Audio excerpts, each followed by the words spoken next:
नमस्कार, आप देख रहे खबरों की दीवार सजीवाल। मैं हूं मनीष जायसवाल। स्वागत है हमारे इस खास शो में जिसमें हम बात करेंगे छत्तीसगढ़ में 12 दिन तक चले कर्मचारी अधिकारी हड़ताल की। इसमें क्या कुछ हासिल हुआ और आगे क्या उम्मीदें हैं, इस पर बात करेंगे। आइए शुरू करते हैं आज का शो। छत्तीसगढ़ कर्मचारी अधिकारी फेडरेशन के आह्वान पर राज्य के करीब 100 से अधिक कर्मचारी अधिकारी संगठनों के लाखों कर्मचारी अधिकारी इस आंदोलन में शामिल थे। यह अनिश्चितकालीन हड़ताल जो 12 दिन में खत्म हो गई। इस हड़ताल की वजह से परेशान आम लोगों ने बड़ी राहत की सांस ली है और उधर कर्मचारी अधिकारियों के बीच इस बात को लेकर चर्चा है कि इस लंबी लड़ाई में उन्हें हासिल क्या हुआ। इस बात पर यह बात कई बार चर्चा में सामने आ चुकी कि फेडरेशन अपनी 2 सूत्री प्रमुख मांगों को लेकर आंदोलन कर रहा था।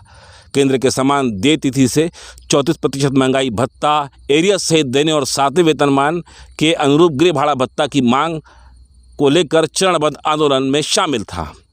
फेडरेशन के आह्वान पर आंदोलन में राज्य के सभी जिला और ब्लॉक मुख्यालयों, राज्य के अन्य तहसीलों के करीब 4 लाख कर्मचारी अधिकारी इस हड़ताल में शामिल थे, जिसके कारण राज्य में सरकारी कार्य की प्रगति बीते 12 दिनों से थम सी गई थी। आम जनता इस वजह से बहुत परेशान हो रही थी। 22 अगस्त से अनिश्चितकालीन आंदोलन पूरे प्रदेश में चल रहा था। कर्मचारी जगत के इतिहास में इतना बड़ा आंदोलन ब्लॉक मुख्यालय में शुरू हुआ और रायपुर में हुई घोषणा के बाद ब्लॉक मुख्यालय के आंदोलन में ही खत्म हो गया। मांगों को लेकर बनी अनेक कमेटियों का इतिहास गवाह है कि सरकारें कोई भी हो, इनकी कथनी और करनी में हमेशा फ़र्क रहा है। इस आंदोलन में इन्हें क्या मिलेगा और क्या नहीं मिलेगा, इस पर कर्मचारी और अधिकारियों के बीच अभी भी संशय बना हुआ है। फेडरेशन के पदाधिकारियों की जानकारी के निचोड़ पर नज़र डालें तो क्या मिलेगा, स्थिति लगभग साफ सी हो गई है। जहां तक प्रदेश की वित्तीय स्थिति का सवाल है, इस बारे में विपक्ष के लोग लगातार बोलते रहे हैं और हाल ही के दिनों में इस पर खूब चर्चा भी होती रही है। इधर आंदोलन के दौरान तमाम कर्मचारी अधिकारी संगठनों की ओर से जो आंकड़े दिए गए हैं उसे सामने रखकर यह बात तो साफ हो जाती है कि कर्मचारी अधिकारियों का बकाया काफ़ी अधिक है। महंगाई भत्ता दिया जाए तो सबसे कम 65,000 से लेकर 3.5 लाख रुपए तक सिर्फ एरियाज ही राज्य के कर्मचारी अधिकारी को देना बाकी है, जिसकी वजह से भुगतान का आंकड़ा 5 से 7 हज़ार करोड़ रुपए हो जाएगा। इसके अलावा 7वें वेतनमान का गृह भाड़ा भत्ता का गुणा भाग ही अलग है, जिसका मासिक भार राज्य पर और बढ़ जाएगा। यही चीज़ें समय समय पर दी जाती तो शायद अधिकारी कर्मचारियों की मांगें सरकार को पहाड़ के जैसी नहीं दिखाई देती। सब कुछ सरलता से हो जाता, लेकिन अब बीत गई सो बात गई। इस बार हुए आंदोलन में प्रदेश के कई अधिकारी कर्मचारी इस आंदोलन में शामिल थे। कई संवर्ग के लोग इस आंदोलन में शामिल थे। आंदोलन में शामिल कर्मचारी अधिकारी संवर्ग में इतनी विविधता होने की वजह से भी इसमें 5 जुलाई को हुए 5 दिन के निश्चितकालीन आंदोलन जैसी स्थिति नहीं बन पाई। इसमें सेंध लग चुकी थी।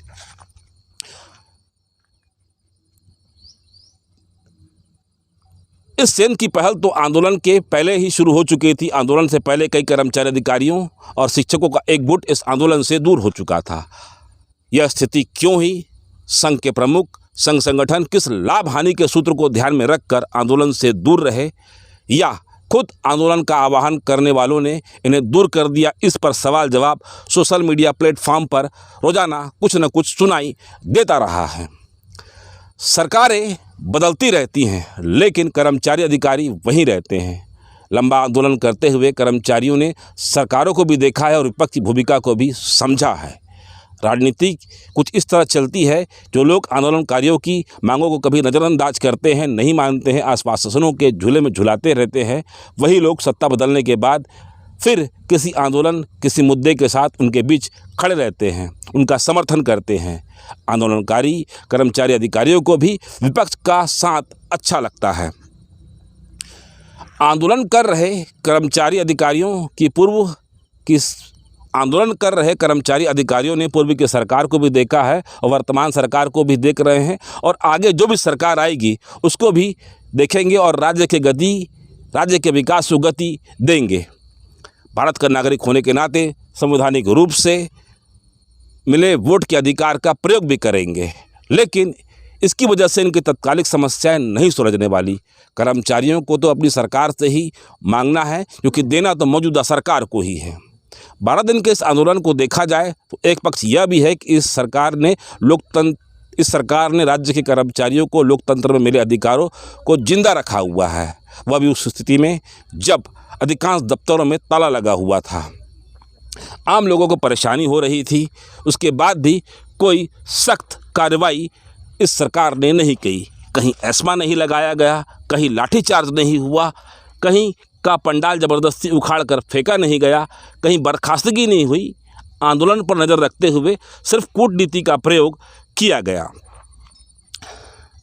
शासन ने कूटनीति का प्रयोग करते हुए सामान्य प्रशासन विभाग की ओर से जारी वेतन कटौती का आदेश सबसे पहले दिया और हड़ताल से वापस लौटने पर कटौती नहीं करने की बात भी कही। इसे एक प्रशासनिक तंत्र का हिस्सा कहा जा सकता है। हड़ताल में शामिल कर्मचारियों से छत्तीसगढ़ के मुख्यमंत्री भूपेश बघेल ने अपील करते हुए ट्विटर पर लिखा कि हड़ताल में शामिल सभी कर्मचारियों से मेरी अपील है कि लोगों की आवश्यकताओं से जुड़े काम रुकने की वजह से जनता को असुविधा हो रही है।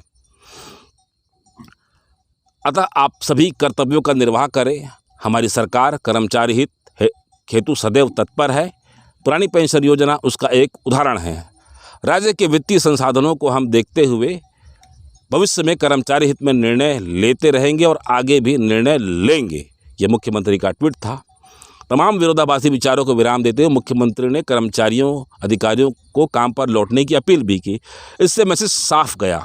समझने वाली बात है कि यह मैसेज साफ गया कि आने वाले समय में वित्तीय संसाधनों को देखते हुए उनकी मांगों पर विचार किया जाएगा, लोक हितकारी निर्णय लिया जाएगा। अधिकारी कर्मचारियों को आंदोलन से वापस लाने के लिए मंत्री स्तर पर भी मध्यस्थता हुई। राज्य के मंत्री की उपस्थिति में फेडरेशन के संयोजक कमल वर्मा ने आंदोलन वापस लेने का निर्णय शुक्रवार को दोपहर दिन में 2 बजे के आसपास ले लिया, जिसकी वजह से आंदोलन खत्म हो गया। 3% DA का बाकी एरियर्स और 7वें वेतनमान का HRA को लेकर कमेटी बनती हुई दिखाई दी, लेकिन सरकार की ओर से कोई घोषणा शुक्रवार तक तो हो नहीं पाई। कमोबेश स्थिति आज भी वही बनी हुई है। सबसे बड़ी बात यह है कि कर्मचारी कोई अतिरिक्त मांग नहीं कर रहे थे, वे अपने हक के लिए ही सड़क पर उतरे थे। इस बात में भी दो मत नहीं कि फेडरेशन के प्रांतीय आह्वान पर कर्मचारी अधिकारी बढ़ चढ़कर हिस्सा ले रहे थे, जो इस बात को साबित करता है कि कर्मचारी शासन प्रशासन के रवैये से कितने आक्रोशित थे। यह आक्रोश कर्मचारी अधिकारियों की अन्य मांगों को लेकर उनके आंदोलन में फिर से दिखाई देगा या नहीं देगा, इस पर कुछ कहा नहीं जा सकता। जिस हिसाब से आंदोलन अपनी परवान चढ़ा और ख़त्म हुआ, उसे देखते हुए तो यही लग रहा है कि आने वाले समय में संगठनों के बुलावे पर कितने कर्मचारी अधिकारी फिर से खुलकर उनका साथ देंगे, इसे कहा नहीं जा सकता, क्योंकि परिस्थितियां हर बार एक जैसे नहीं होती और न ही सरकार का रुख हर बार एक जैसा होता है। लेकिन ज़िंदगी का निचोड़ यह भी है कि जहां अंत दिखाई देता है या होता है, वहां से एक नई शुरुआत होती है। आज अगर आंदोलन खत्म हुआ है तो अब नई शुरुआत होगी, यह तो अतीत के गर्भ में है। आज बस इतना ही। हमारी खबर अगर आपको अच्छी लगे तो एक गुजारिश है कि हमारे चैनल को लाइक करें, कमेंट करें और हमारे चैनल को सब्सक्राइब ज़रूर करें और अपने मित्रों के बीच शेयर भी ज़रूर करें। धन्यवाद।